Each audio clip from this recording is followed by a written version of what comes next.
Good morning, and thank you for allowing me to introduce Tiffany. And I'm a new faculty member as of 7 days ago.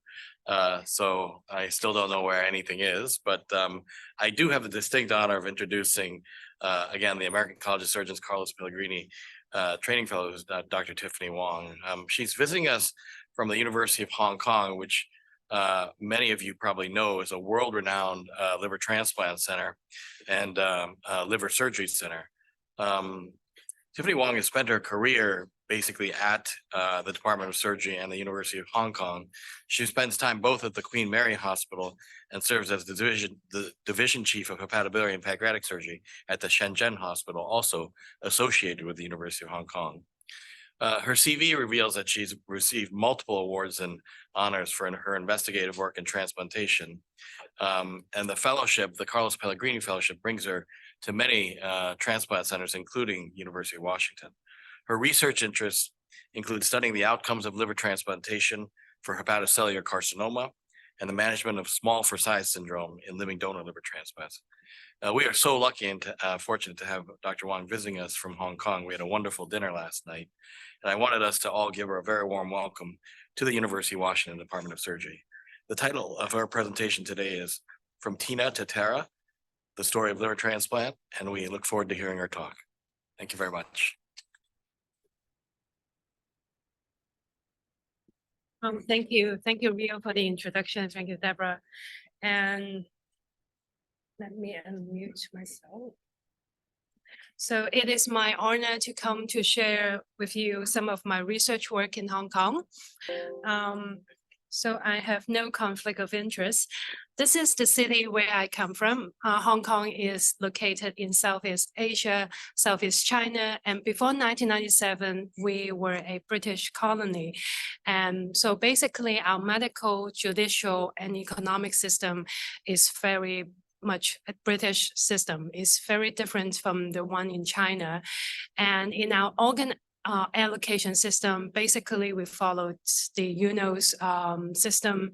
We use MELD to prioritize patients on the waiting list. And we have a very similar MELD exception system for HCC patient and metabolic disease patient in Hong Kong.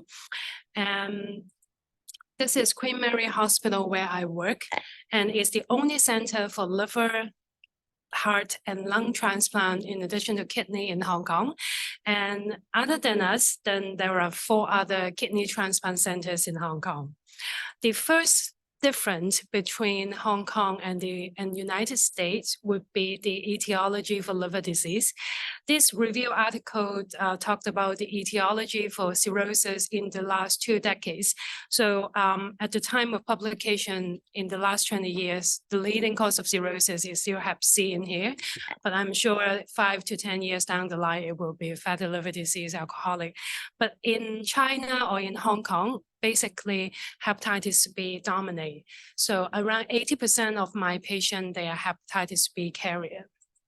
And the interesting phenomenon in Hong Kong is that if you look at the disease organ donation rate, because of social and religious belief, we are one of the world's lowest.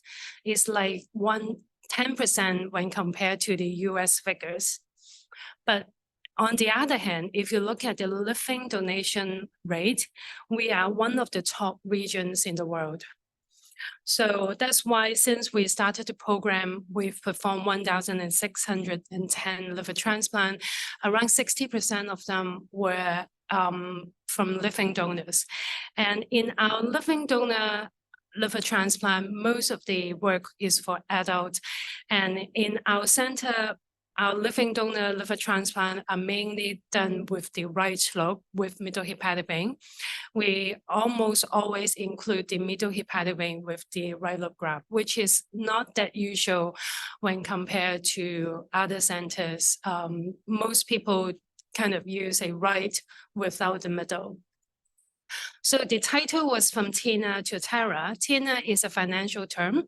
It stands for there is no alternative. This is a term that the investment manager kind of explained why even the stock market sucks, they will still invest the money in the US stock markets. Because even if it is not the best, it is still better than other things. So I think in medicine or in transplant, there's a lot of TINA. We are very used to a lot of things that people told us, oh, this liver is not going to work, we're not going to use it, or this is how the way must be done. So my very first TINA that I came across was when in 2015, I was in UCSF for a year of training. I noticed the surgeon with declined organ with severe steatosis greater than 60%, and also sometimes elderly patient with a core antibody positive graft. But we were kind of using it every day in Hong Kong. So the very first publication as an academic surgeon was actually the use of very severe steatotic liver for transplant. It was an inspiration that I got from the team at that time.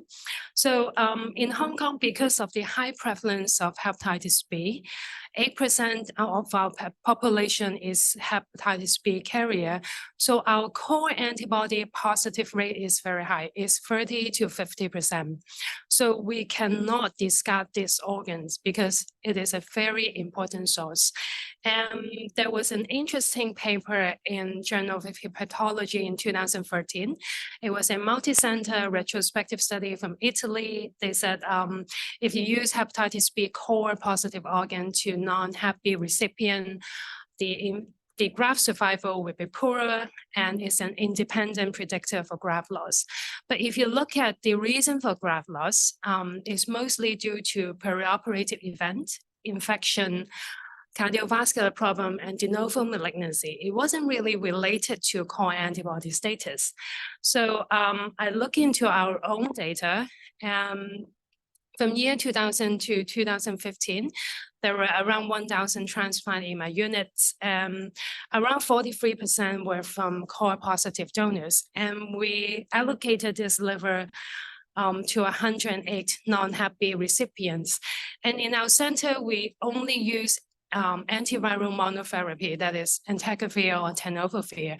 We never use hepatitis B immunoglobulin. So the risk of de novo HBV infection, that means you introduce an hepatitis B infection to a non-hep B patient, was actually very, very low.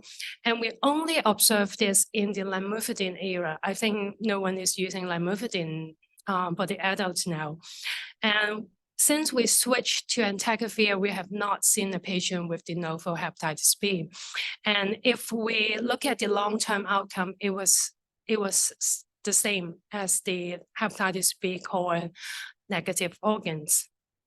So because of our very high hepatitis B prevalence, we also was one of the area with the highest incidence of HCC. So a large part of my work was on hepatocellular carcinoma. And the second phenomenon that you will come across for HCC, if you work in United States, is always the treatment would be deceased donor liver transplant. Because it treats the cirrhosis, it treats the tumors. But in the city where I come from, most of the patients, they actually end up with a living donor liver transplant. There were a lot of publications compare the outcomes of HCC patient after living donor and deceased donor. And some criticize if you use a living donor graft, it's a partial liver graft that will undergo rapid growth and regeneration after transplant, and that stimulation will also increase the risk of recurrence. So was that the case? So we did a study that looked into our data. ITT stands for intention to treat. So if we analyze from intention to treat, we divide the patient into two groups. Those who have an eligible life donor would be grouped as intended for LDLT, whereas those who did not have a life donor or they refuse LDLT would be considered as intended for deceased donor liver transplant. So if we analyze the intention to treat survival from the time of listing, then you will include every event on the waiting list, because for LDLT, literally there is no dropout. Patient has a life donor, they fast track to transplant. So the survival was much better in patient who had an eligible life donor. On the other hand, But if we compare the patient at the time of transplant, after matching for the baseline differences, there was actually no difference irrespective of like you do it with a whole graft or partial graft. But this finding was kind of not new. There were a French study and a multi-center US study that showed a very similar thing. But what struck me in the analysis was the unacceptably high dropout rate for XCC patients in our center, and most of the patients dropped out because of tumor progression. So the next question to us was, how could we reduce the waitlist dropout for XCC patients in Hong Kong? So at that time, people were saying, oh, it's impossible. You have so few disease organs. The average waiting time is like 14 months, and the tumor will progress irrespective of what you do. So to give you some background, the term bridging therapy means we utilize local regional treatment to control the tumor growth for HCC. And the primary bridging therapy in my center is TACE and HIFU, high intensity focused ultrasound. I think it's not done here. So I'm sure everyone knows what TACE is. And HIFU is a machine. This is the HIFU machine. The patient would be put under general anesthesia. This is the ultrasound probe. This probe, usually the procedure is conducted by a transplant surgeon together with a radiologist. We will locate the tumor with the probe, and on real time, we use ultrasound energy to cause tumor necrosis. But even with the use of TACE and HIFU, the risk of dropout is still very high in our center. So we were looking for ways to improve it. And around 9 years ago, we thought of using stereotactic body radiation therapy, but back then, there was no data on the use of SBRT in transplant candidates. So we hypothesized it could be a better form of bridging therapy because it was very precise, very accurate, and it's non-invasive because you don't have to puncture the tumor, you don't have to puncture the artery. So it's suitable for patients with thrombocytopenia and coagulopathy. It's very effective, and it's an outpatient procedures. So before we experiment SBRT in the transplant candidates, we did it with the non-resectable HCC patients. So we did a multi-center comparison for non-resectable HCC patient who had TACE only versus TACE plus SBRT. The modified RECIST criteria is something that we use to assess the tumor response. It only looks into the arterial enhancing region of the tumor. So the tumor control was defined as complete response, partial and stable disease. So in patients who had combination therapy, the ability of tumor control was better than TACE alone.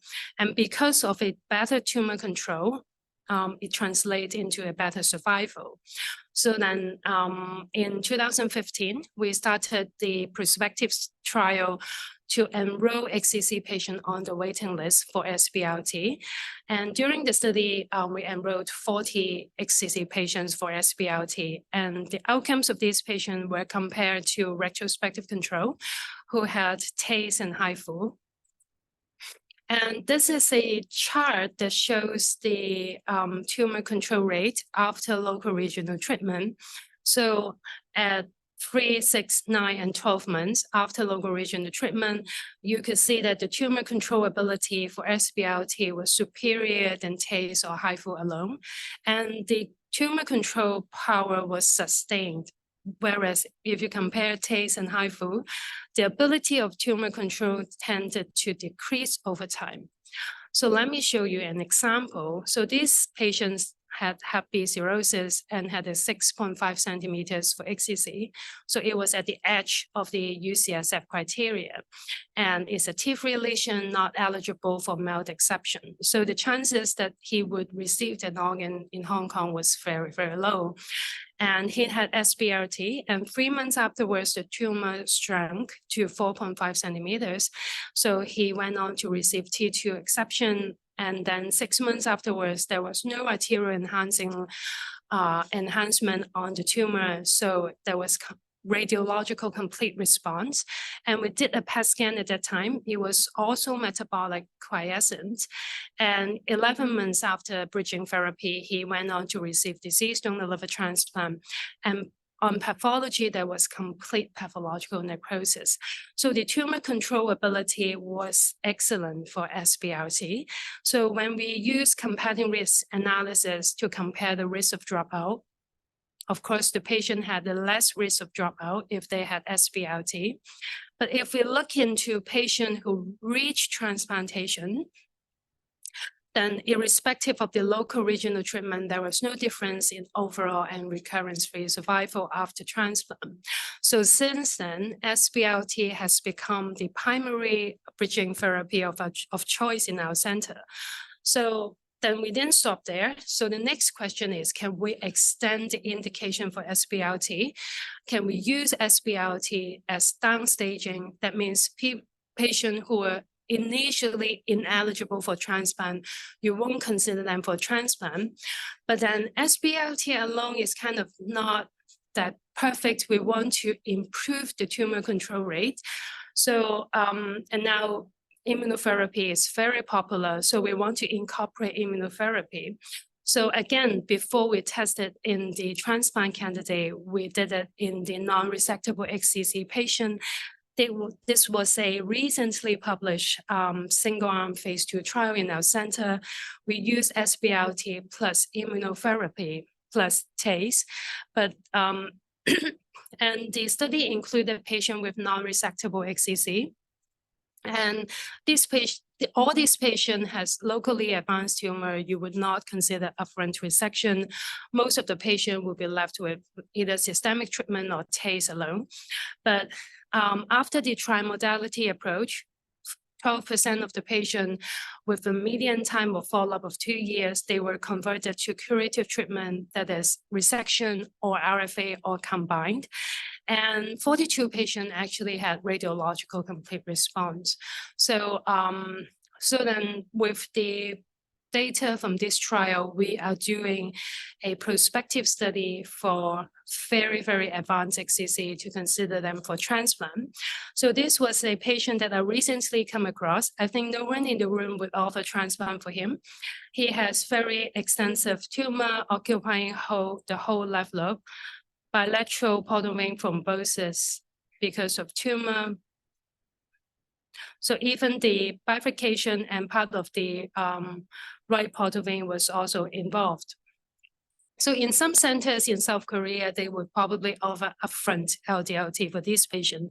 But to us, it's not justified because you don't know the survival. The patient could come back with a recurrence very, very early on. So, we offered the patient SBRT plus immunotherapy.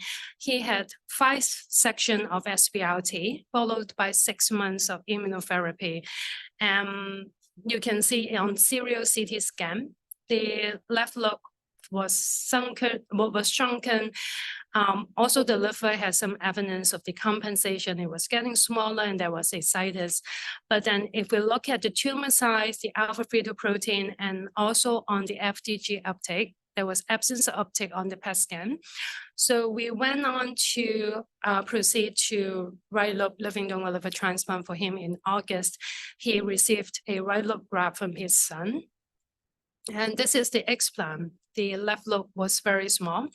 And on explant pathology, the viable tumor, actually the whole tumor occupied the left lobe, but the viable part was only 1.5 centimeters. It was a moderately differentiated HCC, absence of vascular and perineural invasion, and there was no portal vein, no viable tumor noticed on the portal vein thrombus. So this is an ongoing trial that we are doing in Hong Kong, and I hope to share the data with you later on. And I think the response to local regional treatment is the best markers for future tumor recurrence and survival.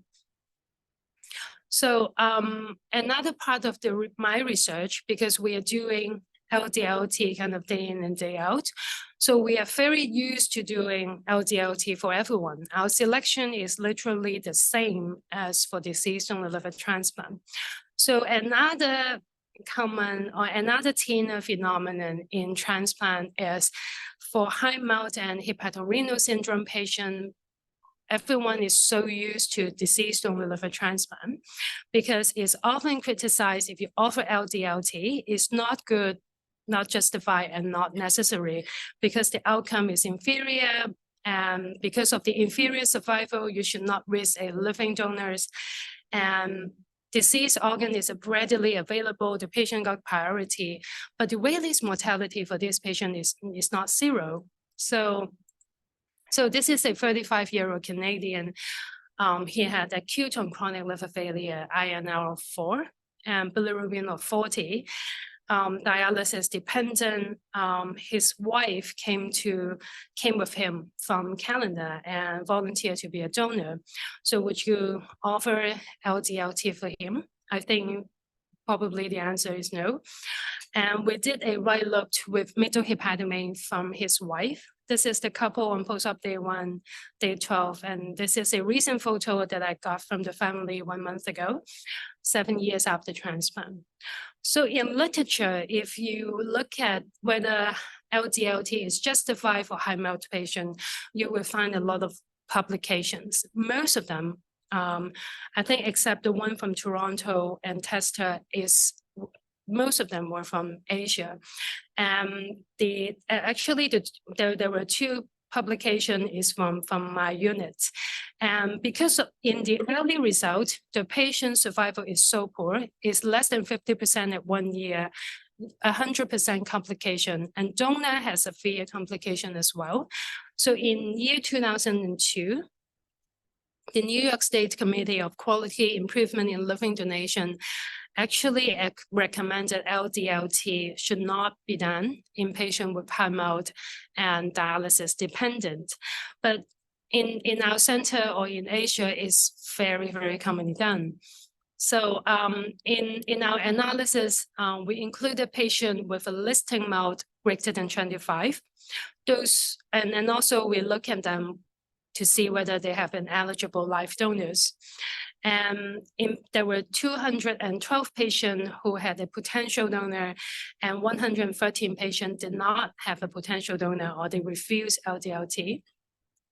So if we look at the clinical characteristics from the time of transplant, there was no difference in age, BMI, disease etiology, MELD, and very high MELD. And the only difference was there were slightly more MELD in those who intended for deceased donor, and there were more patients who had acute on chronic liver failure in the LDLT arms. But because this group of patients, they have an eligible live donors. So the chances of getting a transplant is higher. So the risk of delisting and died on the waitlist was much, much lower. And if you look at the survival from the time of listing, that means you include all the waitlist mortality, then you could see because these patients are critically ill. So the initial mortality was very high, irrespective of what you do, especially within the first month. But if they have a live donor, they have an early access to transplant. So it translates to a better survival in the long run, even in patients with high MELD and HRS. And if we look at the data, compare the baseline characteristics at time of transplant, again, there was no difference in age, gender, BMI, disease etiology, and MELD. Most patients had a MELD greater than 30, but the LDLT patient actually had a higher proportion of very high MELD, greater than 35. And the operative outcomes were essentially the same. The hospital mortality was very, very low in our units. And the vascular complication, biliary complication rate was less than 5 to 10%. And interestingly, we hypothesized because of the shorter time on the wait list, so the risk of overall complication and severe complication is actually less common in the LDLT patient with a partial graft. And if we look at their post-transplant survival, irrespective of what you do, as long as you got the liver for them, then the outcomes were excellent at 5 years. And one major criticism for LDLT for HRS patient is the partial liver graft is not big enough to reverse the pathophysiology for hepatorenal syndrome. So one focus in our analysis was to see whether there was difference in renal recovery. And renal recovery was defined as creatinine back to baseline or a normalization of serum creatinine. So patient who had LDLT actually has quicker return of renal function. And in fact, most of the patient, they had renal function return by 3 months and remained fairly stable over time. And the need for dialysis or need for renal transplant is very, very low in the long run. So on the other end of the spectrum, the argument becomes, should we offer LDLT for low risk patient, for low MELD patient? They have refractory ascites, the blood test is essentially normal. They were perceived to have a very low risk of wait-list mortality. It might be too early to offer them transplant. You should not risk a living donor. And you kind of repeat the whole discussion again, but it's kind of low MELD. So when we look into our data to look at the performance of LDLT for low MELD patient, because they have an eligible live donor, most patients went on to receive a living donor liver transplant. The chances that they would like deteriorate over the waitlist periods was very, very low. Instead, if you did not have a live donor because they have low priority on the waitlist, the chances that they would reach transplantation was very, very low. Again, we saw a huge difference if you look into the survival from the time of listing, because if you include the waitlist events, these patients do drop out, they do die or become too ill for transplant. So the focus would be, we look into the 191 patients who were on list for deceased donor liver transplant, started with a very low MELD. With a median time of 16 months, 7% of the patients died on the waiting list. And most patients, the cause of death were liver-related, or it was due to hepatocellular carcinoma. And in fact, 40% of the patients actually became too sick. They were delisted, they were not death on the wait list, but at the time of analysis, at the end, most of the patients, they died. So I think the benefits for LDLT is to reduce the wait list mortality. And because they have low MELD, you won't have like a very coagulopathic patient or a patient with multi-organ failure. So the 5 years patient and graft survival, irrespective of disease or living donor, they were excellent. So I think LDLT for high or low MELD, it is good because the long-term survival is very similar to disease donor liver transplant, if not better, and it's justified the risk of a living donation, and it's necessary because you can offer early access to transplant for these patients. So when we talked about LDLT, one thing that we always mention is small partial graft. You are at risk of small for size syndrome. So what is small for size syndrome? It means the graft is too small to support the need of the recipients. Literally, this is the fundamental challenge in living donor liver transplant. So there were a number of definitions in literature, but the DAM definition is the most widely used. It's characterized by jaundice, coagulopathy, encephalopathy, and ascites. So if your patient has 2 out of these 3 parameters in the first week for 3 consecutive days after LDLT, so they had small for size, usually in the setting of a small partial liver. So how small is small? Usually it was defined as a graft to recipient weight ratio less than 0.8%. But very important, we have to exclude other causes of graft dysfunction, such as technical inflow and outflow problems, biliary complication, rejection, and sepsis. So in animal model, previously we have published the mechanism for small for size syndrome, because in patients with end-stage liver disease, most of them were portal hypertensive, and the flow, the pressure was high. So if you transplant a patient with a partial liver graft, the graft will have to withstand a high portal perfusion and a high portal pressure. And this is going to cause graft injury, and it will jeopardize the growth of the partial liver. So this is the pathophysiology that leads to small vessel size syndrome. So let me show you an example. This is one of our recipients. In a very rare scenario in our center, we did not take the middle hepatic vein. So he had a mild 18, right lobe with right hepatic vein drainage only. Without the middle, the anterior section is congested. And the GLWR was 1.5%, so it's more than adequate in our sense. So the patient biochemically fulfilled the DAM definition. He has high bilirubin, coagulopathy, and ascites. Is it small for size? Or someone in literature called this a functional small for size because the graft weight is not small, but functionally it is small. To us, this is not small for size. This is outflow insufficiency.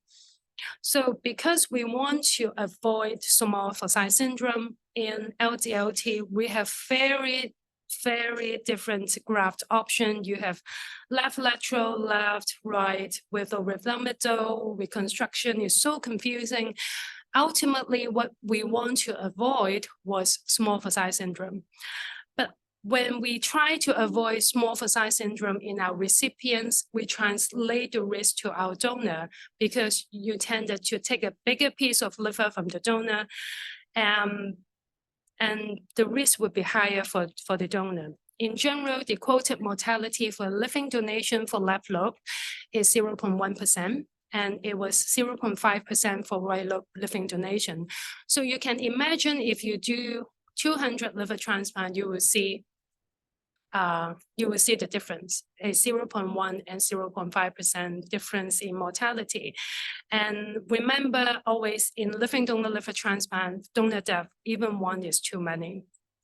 So a lot of the work in LDLT publication is how can we reduce the graft size limit? How can we use a smaller liver which is adequate for the recipient so that we can protect the donor safety? I think the trend in the last 2 decades was we try to use less and less liver, a smaller liver, but how low can we go? I think nobody knows. And in the publications, some of the time we use the graft weight versus the standard liver volume percentage. So this percentage of 40% is basically similar to a GLWR of 0.8%. These are different calculations that use in across centers. So how did our center started to change to use small liver? It was because of this patient. I think it was a patient in the late 90s. The recipient has child cirrhosis, low melt, 75 kilogram. We planned for a right lobe with middle hepatic vein because we don't have the luxury of doing an MRCP. We do intraoperative cholangiogram, and sometimes there will be surprise. So for this patient, you can see there were multiple bile ducts on the right side. So at that time, we have 3 choices. One is to carry on to proceed with a right lobe with middle hepatic vein, knowing that you have 3 bile ducts, 2 are very, very small. The reconstruction would be very difficult and the patient could end up with biliary stricture or even graft failure in the long run. Second would be to abort the operation. But if you abort the operation, you have opened up the recipient and the donor already have a huge wound. And the third choices would be to switch to a left plus caudate. So at the end, we decided to switch to a left plus caudate, but the left side is always smaller. So we ended up with a GLWR of only 0.5%. But for that patient, it works. So we started to use small for size liver in our centers. So this is a more recent example that we did. 61-year-old man had B cirrhosis with a small XCC. The donor was his daughter-in-law. And in Asia, a lot of the ladies are small and petite. So a 41 to 45 kilogram is kind of the median weight of our lady donors. So the predicted graft volume on the CT scan is only 545 ml for her right lobe. And in our center, we use a conversion factors. I think this is important because most people do not use a conversion. So they treat liver tissue like water. 1 ml of water equivalent to 1 gram, which is for the liver is not true. So in our center, we derive a formula. We convert the milliliter volume into gram by dividing it by 1.19. And so the predicted graft weight become 460 gram.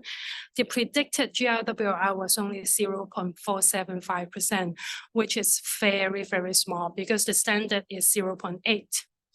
And this is the donor CT. Basically, it's normal with a segment 4 hepatic vein drainage to the left hepatic vein, single portal vein, and artery. And this is the CT scan for the recipient, cirrhotic liver, patent portal vein, a small segment 7 HCC, splenomegaly, and some portal systemic varices. So as I mentioned, we always procure the living donor graft with right lobe with right and middle hepatic vein. This is the middle hepatic vein. This is encircling the right hepatic vein. This is the middle. This is right hepatic artery, right portal vein, single bile duct.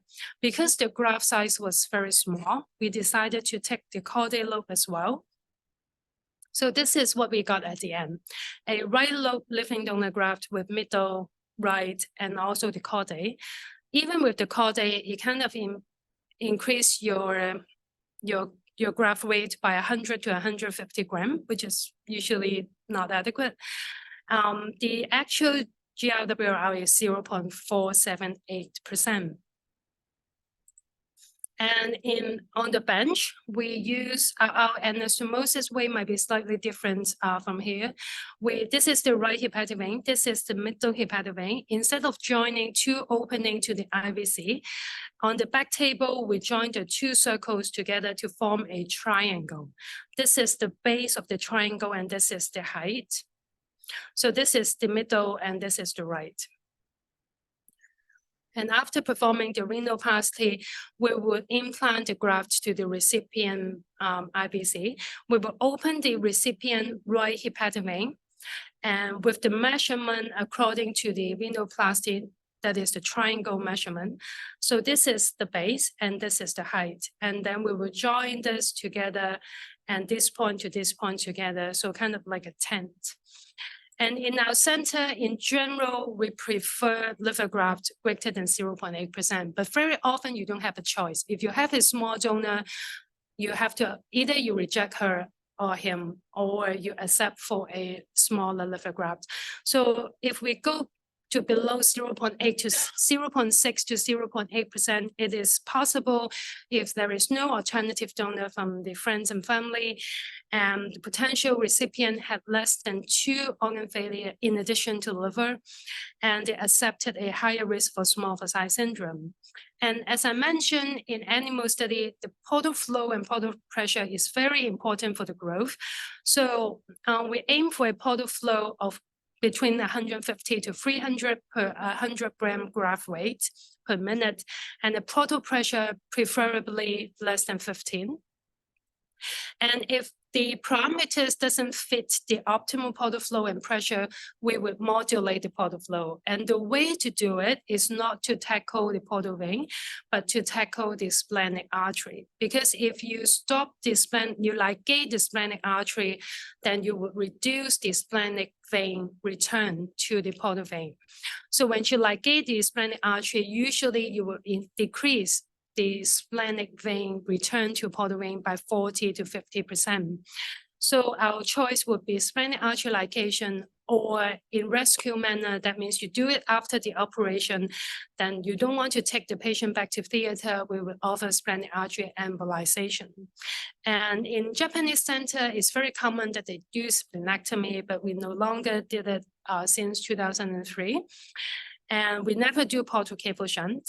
And in patient with low portal flow or low portal pressure, on the other hand, you want to improve the throat, then you might have to ligate the portal systemic shunt. So we did an analysis to look at how we did in our center, because we have lowered the GLWR requirement from 0.8 to 0.6. So this is the standard graft type. From 2001 to 2017, there were 545 living donor liver transplant. This is by prediction. So at the time of CT scan, we knew that around 1/3 of the patient would have a small liver. And we went on to the living donor liver transplant. You can see our predicted and actual GLWR patient were very similar. So in this study, we compare the outcomes of patients who had a standard size liver, that is a GLWR greater than 0.8%. And we look into those with small liver. So we define those who is in between 0.6 to 0.8 into small for size liver. But the problem with lowering your graft requirement is that there will be error in our prediction. There would be patients who fall below your limit. I think this is what everyone tries to avoid. So that's why people kind of think 0.7 should be okay, but I don't want to do it routinely because someone would bound to go below 0.7.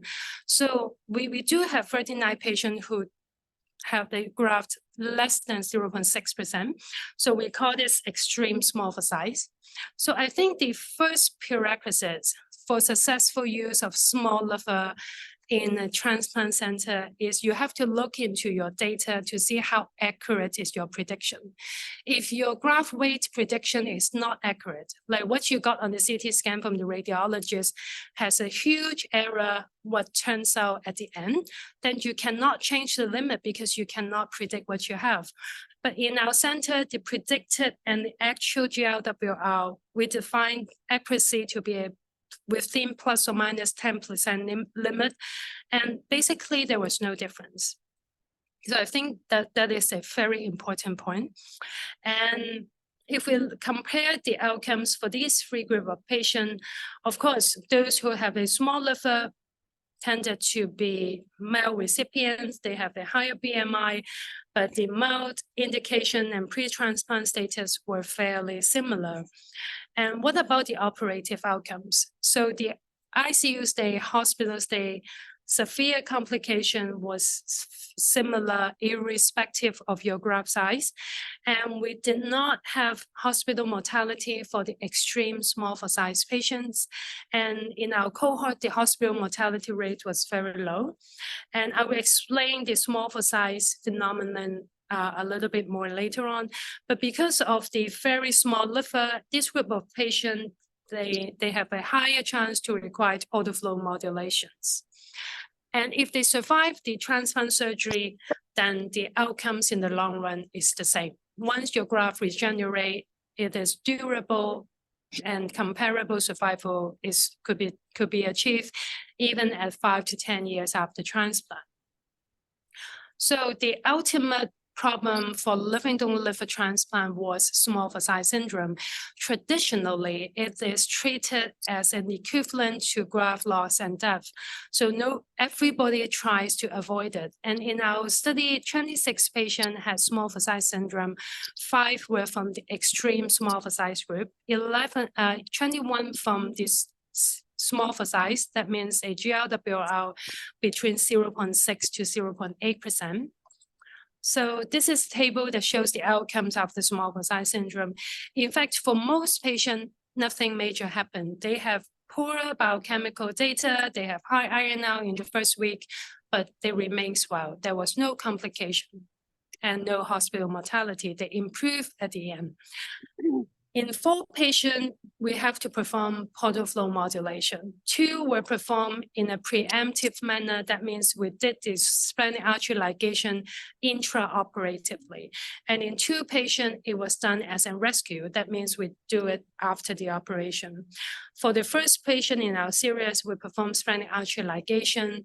We took the patient back to theater and ligate the splenic artery. And then subsequently, we changed to do splenic artery embolization. There were 2 grade 3 or more post-op complication. One was a hepatic artery thrombosis, which is a common phenomenon in small sized liver because we have a portal and some crashes. portal vein and hepatic artery buffer response. So if you have a very high portal flow, then it will reduce, there's a reflex to reduce your hepatic artery flow. So the risk of hepatic artery thrombosis is perceived to be higher in small sized liver. So we had 1 patient with hepatic artery thrombosis, and in our center, we putting in a drain is not a routine. So in some situation, we need to perform ultrasound-guided paracentesis or pigtail after transplant. There were 2 operative mortality. 1 patient died of acute coronary syndrome, and 1 patient died of outflow insufficiency.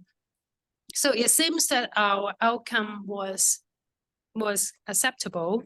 2 out of 26 patients ended up with a mortality despite in small size syndrome.